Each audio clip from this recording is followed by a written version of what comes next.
तरेर आयो तपाईँको यता कस्तो भइरहेको छ त हौ अनि ठिकै भइरहेछ हो ल रमाइलो भइरहेछ भनौँ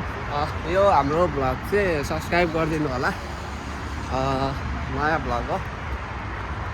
आजैबाट सुरु गरेको हो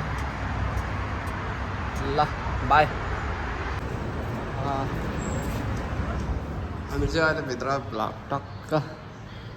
के छ दाजु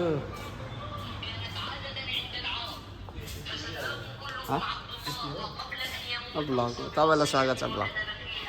हाम्रो सेक्रेटरी दाजु हो आयो भन्न न के छ छुट्टी छैन दाजु आज यसो भ्लग गर्दै उता छ सेक्रेटरी दाजु हुनुहुन्छ गाह्रो छ नि हौ विदेशमा हामीलाई गाह्रो छ टक्क यता म्युजियम अहिले त्यहाँ जाँदैछ हामी म्युजियममा ठिक छ नि दाजु ल इन गरेँ मैले